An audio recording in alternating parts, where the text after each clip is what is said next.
Hello students, आज हम discuss करेंगे मॉडर्निज्म और उसके कैरेक्टरिस्टिक्स। ये एक बहुत ही इंपॉर्टेंट क्वेश्चन है इंग्लिश लिटरेचर का। चलिए एक एक करके इसके कैरेक्टरिस्टिक्स को देखते हैं। देखिए, सबसे पहले मैंने यहाँ पे क्या दिया हुआ है। मॉडर्निज्म जेम्स जॉयस के उलिसियस में देखने को मिलता है, जहाँ पर उन्होंने स्ट्रीम ऑफ कॉन्शियसनेस का यूज़ किया है। स्ट्रीम ऑफ कॉन्शियसनेस वो टेक्निक है जहाँ पर मन में जो भी विचार आ रहे होते हैं, जैसे भी आ रहे होते हैं, उसको राइटर नोट डाउन करता है बिना कुछ सोचे समझे। तो स्ट्रीम ऑफ कॉन्शियसनेस का यूज़ होता है मॉडर्निज्म में। अब फिर यहाँ पे सेकेंड पॉइंट दिया हुआ है, देखिए टी.एस. एलियट ने जो पब्लिश की थी अपनी बुक द वेस्टलैंड, उसमें फ्री वर्स, इस पोएम में फ्री वर्स का इस्तेमाल हुआ है। तो फ्री वर्स एक ऐसी पोइट्री होती है जहाँ पर कोई भी राइम स्कीम या राइमिंग लाइंस नहीं होते, तो बिना किसी राइम स्कीम या मीटर के जो पोइट्री लिखी जाती है उसको फ्री वर्स कहते हैं। तो ये भी मॉडर्निज्म का एक इम्पॉर्टेंट कैरेक्टरिस्टिक है कि फ्री वर्स का इस्तेमाल होता है। अभी थर्ड पॉइंट में देखिए क्या दिया है। W.B. Yeats, William Butler Yeats ने पोएम्स लिखी, the second coming, Leda and the swan. इन ऐसी पोएम्स में उन्होंने जो पुराने मिथ्स हैं, जो स्टोरीज़ है पुरानी, उनको मॉडर्न रियलिटीज़ के साथ कंबाइन करके पेश किया। तो मॉडर्निज्म का ये भी एक इम्पॉर्टेंट फीचर है कि मॉडर्निज्म में हम पुराने स्टोरीज़ को आज की हकीकत के साथ, मॉडर्न रियलिटीज़ के साथ कंबाइन करके लिखते हैं। अगला पॉइंट जो मैंने यहाँ पे दिया है वो है W.H. ऑडेन का, जिन्होंने पोएम्स जैसे कि मिस जी और अननोन, ऐसी पोएम्स में उन्होंने साइको एनालिटिकल थियरीज़ को मार्क्सिज्म, कार्ल मार्क्स की जो फेमस थियरी है मार्क्सिज्म, उसके साथ कंबाइन करके पेश किया है। तो ये भी एक इम्पॉर्टेंट फीचर है मॉडर्निज्म का। नेक्स्ट फिफ्थ पॉइंट में मैंने ऑटोमेटिक राइटिंग के बारे में बताया है। ऑटोमेटिक राइटिंग काफ़ी हद तक स्ट्रीम ऑफ कॉन्शियसनेस की तरह ही है, जहाँ पर हम अपने कॉन्शियस माइंड के कंट्रोल के बिना जो भी अपने मन में आ रहा होता है उसको लिखते जाते हैं। तो पेरिस में इस टेक्निक को फर्स्ट टाइम जर्ट्रूड स्टीन, इन्होंने फेमस किया था। और यहाँ पे मीनिंग दिया हुआ है, देखिए ऑटोमेटिक राइटिंग का, free from control of conscious and purposive mind, जहाँ पे हम अपने कॉन्शियस माइंड में किसी बात को लाए बिना, रीज़न आउट किए बिना, जो भी अपने मन में आ रहा होता है उसे लिखते जाते हैं, उसे ऑटोमेटिक राइटिंग कहते हैं। दिस अट्रैक्टेड यंग राइटर्स, और इस टेक्निक से कुछ यंग राइटर्स जैसे अर्नेस्ट हेमिंगवे, स्कॉट फिट्जगेराल्ड, ये सारे लोग इस राइटिंग को अच्छा समझते थे और उसे यूज़ करते थे अपने लेखन में। और इस तरह की जनरेशन को जो ऑटोमेटिक राइटिंग वगैरह यूज़ करते हैं अपने राइटिंग में, उन्हें लॉस्ट जनरेशन कहा जाता है। Their experiments provided a platform for later existential writers. तो इन्हीं राइटर्स से इंस्पायर होके और भी कुछ राइटर्स आगे चलकर ऑटोमेटिक राइटिंग को अपने लेखन में यूज़ करने लगे, जैसे कि Jean Paul Sartre, Albert Camus, Franz Kafka.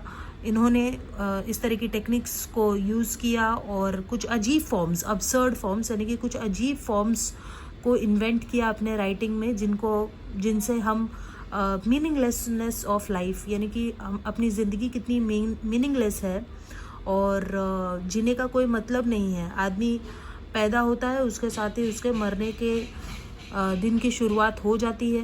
तो लाइफ कितनी मीनिंगलेस है, उसको ये सारे राइटर्स ने हमें बताया है अपने लेखन के द्वारा।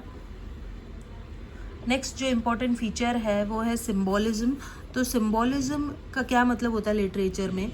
लिटरेचर में ऐसी बहुत सारी चीज़ें होती है जो किसी दूसरी चीज़ का सिंबल होती है, जैसे कि कलर्स है या फ्लावर्स है, ये पॉजिटिविटी का सिंबल है। वैसे ही काले बादल आ जाना, अगर काले बादलों के बारे में बताया जा रहा है तो ये कहीं ना कहीं डिप्रेशन या नेगेटिविटी से एसोसिएटेड है। तो किसी न किसी चीज़ को सिंबलाइज किया जाता है और इस चीज़ को हम सिम्बोलिज्म कहते हैं। तो सिम्बोलिज्म भी बहुत हद तक यूज़ हुआ है मॉडर्निज्म की ये टेक्निक है, और बहुत सारे नॉवेल्स में आज हम सिम्बोलिज्म को देख सकते हैं। नेक्स्ट जो फीचर है वो है experiments in themes, forms and styles. अलग अलग तरीके के स्टाइल्स, अलग अलग तरह के थीम्स यूज़ करना और उसमें एक्सपेरिमेंट्स करना, तो ये भी एक इम्पॉर्टेंट फीचर है मॉडर्निज्म का।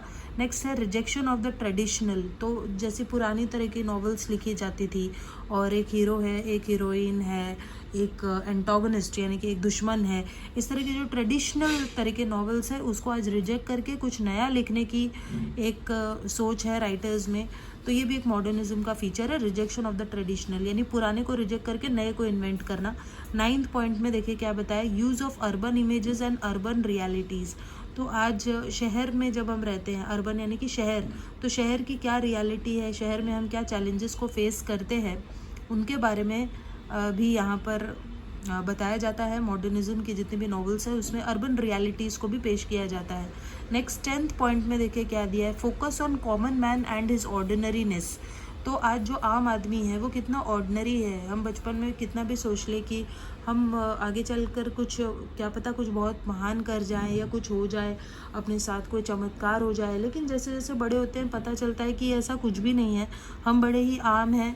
और आम इंसान, कॉमन मैन की ये जो ऑर्डिनरीनेस है कि वो एकदम आम है, ऑर्डिनरी है, इसी ऑर्डिनरीनेस को आज मॉडर्निज्म के राइटर्स अपने नॉवेल्स में पेश करते हैं। तो ये 10th पॉइंट है, focus on common life and is ordinariness.